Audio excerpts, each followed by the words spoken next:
Hey guys, Mario here. So, what a fun weekend. I went to Vegas to go not just people watch and not gamble because I really don't like to gamble. I don't like losing money. I don't like the idea of potentially losing my money. I'd rather spend my money on something frivolous. But when I was invited to Vegas by my niece to say, "Hey, Uncle, I'm going to be playing in a softball league. It's a gay league. Are you okay with that? Would you want to come watch me?" I said, "Absolutely, my niece. I would love to come watch you play softball. This is a sport that you enjoy. These are people that you hang out with. I would absolutely love to be a part of this and sit in the stands and cheer you on." And while I'm there cheering on my niece, who comes walking up?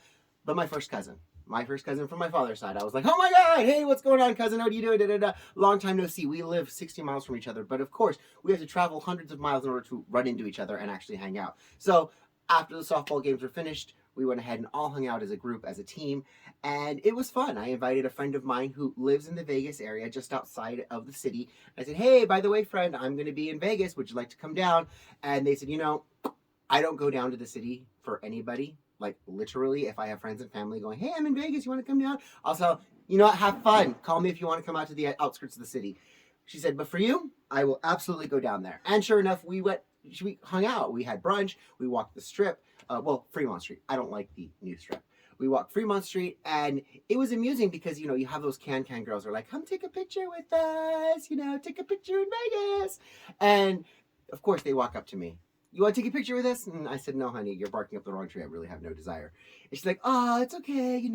We will take a picture with you. We'll take a picture with you." And just then my friend pipes up. My friend from the National Republican Committee for the state of Nevada goes, "Oh, excuse me. You don't know who he is. He's famous. You have to take a picture. You have to pay him to take a picture."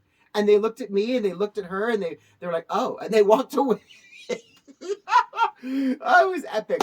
But then we were at a toy shop just down the way, and I think this was the biggest dopamine hit I've ever had in my life. It seems to happen more and more, and I'm here for it. It's not why I do things, but it's one of those things that encourages me to keep doing what I'm doing.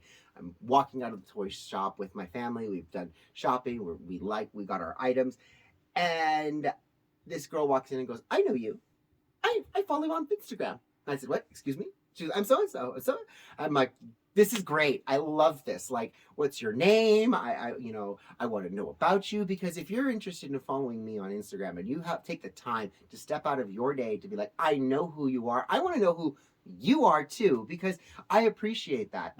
That moment did so much for my self-confidence, and it's not like I'm looking for it. It's not like I'm going, well, gee, I hope I'm going to run into a fan today. No, it just happens.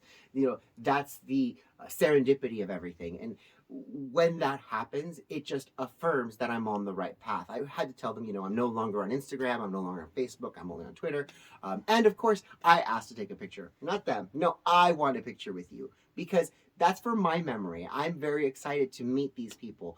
I'm excited to see the changes that I'm affecting in the community on that little ground level. And even if it's one person among thousands of people that I've seen across the entire weekend, that one person, I made enough of an impact for them to interrupt their day. So that makes everything that I've done for the past couple of years worth it. And I know that I'm just going to keep doing it over and over again. Those moments are going to repeat themselves, and I'm going to share them with you guys. Maybe not share the photos of them, maybe not share, that actual interaction, but I'm going to share that memory and that moment with you guys, because I think it's important. All right, you guys, I love you guys all, and I will talk to you guys soon. Mwah! Bye, guys.